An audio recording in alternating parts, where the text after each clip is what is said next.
मेरी कम्युनिटी के काफी लोग इधर रहते हैं और हनुमानगढ़ में आना जाना रहता ही है। आज कई कारणों से कई जगह सम्मान समारोह के कार्यक्रम थे, तो कई जगह किसी की शोक संवेदना में शामिल होना था। और सबसे बड़ी बात है, यहाँ के सभी लोगों से मिलने का एक अवसर मिला और आपसे भी मुखातिब होने का एक अवसर मिला। हमारा आज प्रेस कॉन्फ्रेंस का मेन कारण यही था, जहां भी गए एक ही बात दिल से उठी, हम किसी भी सरकार का निर्माण इसलिए देश की जनता वोट देती है कि वो अच्छी योजनाएं लेकर के आएगी। हमने काम किया, अच्छी बात है, लेकिन सामने वालों से भी अपेक्षा करते हैं कि वो हमसे भी अच्छा काम करेंगे। लेकिन ये दुर्भाग्य है राजस्थान की जनता का कि यहां अच्छे काम करने के बजाय जो अच्छे काम हुए उन्हें बंद कर दिया गया। हमारे राजस्थानी में एक कहावत है, पहलो सुख निरोगी काया और दूसरो सुख माया। इस स्लोगन को लेकर के जननायक अशोक गहलोत साहब ने काम किया कि निरोगी काया को लेकर के वो तीनों अटेम्प्ट में पहली बार दवाइयां, दूसरी बार जांचें, उसके बाद चिरंजीवी लेके आए। चिरंजीवी को 25 लाख 50 लाख तक की सीमा बढ़ाने के बाद जनता ने नकार दिया। नहीं, जनता के नकारने की जहां तक आप बात करते हैं, मैं कहता हूं हम वो नहीं कर पाए जो उन्होंने किया। धर्म और ध्रुवीकरण की राजनीति का खतरनाक खेल, लोगों की भावनाओं के साथ जुड़ करके झूठ बोलकर दुनिया को भड़काना, ये हम नहीं कर पाए। कन्हैयालाल की मृत्यु पर झूठ फैलाया गया कि हमने केवल 5 लाख रुपया दिया, जबकि 50 लाख रुपया हमने दिया था। इस तरह धर्म और जाति से जोड़ करके ध्रुवीकरण की राजनीति हम नहीं कर पाए। ये एक हमारा डिफीट का कारण हो सकता है। आप ये बताइए कि बांग्लादेश को अलग बनाने में इंदिरा जी का कितना बड़ा काम रहा। ये कर सकते हैं? अरे बांग्लादेश अलग होने के बाद बांग्लादेश में जो हिंदुओं की हालात है, उसमें तो प्रधानमंत्री जी को अपनी लाल आंख दिखानी चाहिए थी। वो 56 इंच का सीना कहां चला गया? ये एक तरफ हिंदुओं की बात करते हैं, हम तो हिंदुओं की भी बात करते हैं, लेकिन हम सर्वधर्म समभाव की बात भी करते हैं। हम अपने धर्म का सम्मान करते हैं। मैं स्वयं एक कथा प्रवक्ता हूं, लेकिन मैं सामने वाले के किसी भी धर्म का जो है वो न विरोध कर सकता। क्या विरोध करना धार्मिक होना है? अपना आधार, अपने धर्म के आधार पे परमात्मा को प्राप्त करना है। लेकिन इन लोगों ने परमात्मा को प्राप्त करना नहीं, बल्कि धर्म का आधार सत्ता प्राप्ति बना दिया है। तो ये धर्म का उपयोग करते हैं। धर्म के जो मुख्य वक्ता हैं, अगर कोई शंकराचार्य आदि भी अगर कुछ बोल दे तो उनको बोल देते हैं, बे तू कांग्रेसी है क्या? अब सच बोलने वाला इनको कांग्रेसी नजर आता है। तो अब आप देख लीजिए किस तरह से ये तो संतों को बांटने में लगे हुए, फिर ये हिंदू कैसे? शंकराचार्य हिंदू धर्म का होते हैं या मुसलमान धर्म के होते हैं? आप जानते हैं शंकराचार्य की नियुक्ति किस तरह से होती है।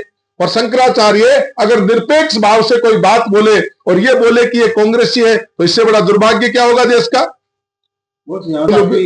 मैं स्वयं मूल ओबीसी से हूं और सच्ची बात पूछिए, ये हमारे दिल की पीड़ा है। ये जो पिछड़े हुए लोग हैं, इनको वास्तव में जो अधिकार मिलना चाहिए था, वो कुछ ताकतवर जमातों के मूल ओबीसी में जुड़ जाने से वो फायदा तो इनको नहीं मिल पा रहा। हम अपने अधिकारों के लिए ये तो बात कह सकते हैं, और ये तो मंच है, सबको अपनी बात कहनी चाहिए। उन्होंने भी अपने लाभ के लिए बात की है, हम भी अपने लाभ के लिए बात करें। हम भी चाहते हैं कि पिछड़ा में भी जो अति पिछड़ा है, हम नहीं चाहते उनके कोई राइट्स छीने जाए। पिछड़ा में भी जो अति पिछड़ा है, उनके लिए कुछ विशेष ध्यान तो दे दिया जाए।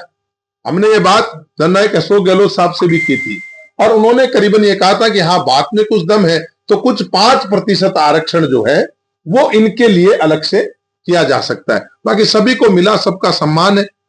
फिर मूल ओबीसी हो चाहे ओबीसी हो, अब ये मूल ओबीसी और ओबीसी हमारी भाषा में है, कानून में तो कहीं नहीं है। कानून में तो अभी तक केवल अब तो सारे ओबीसी हैं।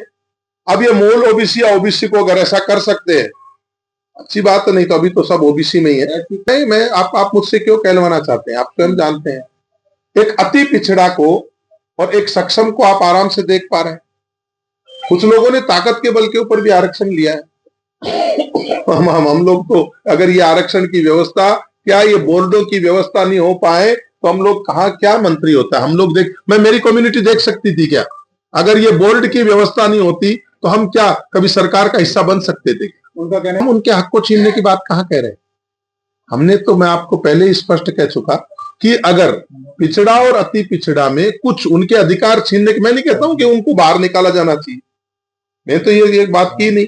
मैं तो कहता हूं उनके लिए अगर कुछ विशेष प्रावधान, जैसे मूल ओबीसी में से फिर आपने एसबीसी निकाली है, तो उसी तरह से मूल ओबीसी में से अगर इनके लिए कुछ आप विशेष कर सकते हैं तो मैं तो ये नहीं कहूंगा कि उनको भी, उन्होंने जैसे भी लिया आरक्षण प्राप्त किया, मैं उनके विरोध में नहीं, लेकिन मूल ओबीसी वालों को कम से कम, जो अति पिछड़ा है, जहां तक अभी कुछ योजनाएं भी, ऐसे ऐसे समाज हैं, आप मेरा भाट समाज ले लो, यहाँ आप देखिए कितनी बड़ी संख्या है, कितने बार प्रधान बन गए आपके यहाँ के, कितनी संख्या है आपकी है? तो बताओ अब ये 20,000 प्लस वाले यहाँ पे कभी बेचारा प्रधान बनने का सपना नहीं देख सकते होने के बावजूद भी, तो सक्षम वोट होने के बावजूद भी, तो ऐसी जातियों के लिए भी क्या कभी कोई ऐसी व्यवस्था हो जाए तो हम अपने अधिकारों की बात करते हैं, किसी का अधिकार हमें नहीं छीनना, हम तो उनके भी पक्ष में ही है। कहते हैं उसके लिए तो मोक्ष नहीं बल्कि नारायण बलि की व्यवस्था है।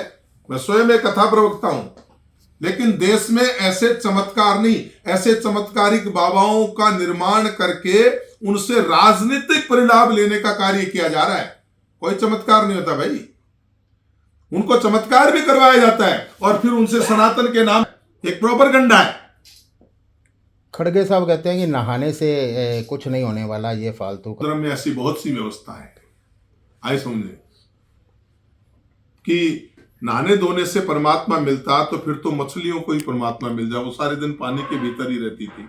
कबीर की ऐसी कई परंपराएं हैं, कई दादू की ऐसी परंपराएं हैं, कई अपन बोलते हैं ना, माड़ा के लिए भी अपन बोलते हैं कि माड़ा तो मन का भला और काट का भारा। अब किसी के लिए माड़ा वो है, किसी तो समझना पड़ेगा। आप अगर दिल से पवित्र नहीं होते हैं, आपने केवल तन को, और वो तन भी आपका पवित्र नहीं होता है, वहां जन्मे जाने के बाद भी आपकी निगाहें कहीं, तो क्षमा करना कैसी पवित्रता होगी। वो लोग कहते हैं 100 रुपया नहीं 200 रुपया दे करके पेट्रोल लेंगे, लेकिन वोट तो उनको ही देंगे। अच्छा, यानी वहां तक तो सब जायज है, वो लोग लोगों की भावनाओं को भड़काएं। जब जब इस देश के अंदर पेट्रोलों के भाव बढ़े हैं, तब तक उनके कार्यकर्ताओं ने खड़े होकर के समर्थन में कहा चाहे कुछ भी हो जाए, उनका बढ़ाना तो देश हित हो गया। और यहां चिरंजीवी जैसी योजनाओं को संचालित करने के लिए अगर कुछ टैक्स बढ़ाया जाता है तो वो देश का अनहित हो गया। कैसी राजनीति करते हैं भाई, हैं? जांचें, फिर चिरंजीवी के अंदर फिर यहां तक कि राइट टू हेल्थ तक का काम हमने किया था, और आशा थी कि आने वाली सरकार उसे और बढ़ाएगी। जनता अपने स्वास्थ्य संबंधी समस्याओं के लिए आश्वस्त हो चुकी थी कि अब राजस्थान वासी भगवान की दी हुई मौत से तो मर सकते हैं, लेकिन बीमारियों के इलाज के कारण चलते नहीं मर सकते। आज वो चिरंजीवी योजना बंद हो गई। किसी के भगवान ना करे ऐसी ट्रेजेडी हो जाती थी, उसी चिरंजीवी के माध्यम से 10 लाख रुपए का उस व्यक्ति को जब मिलता था, हम गए हुए व्यक्ति को वापस नहीं ला सकते,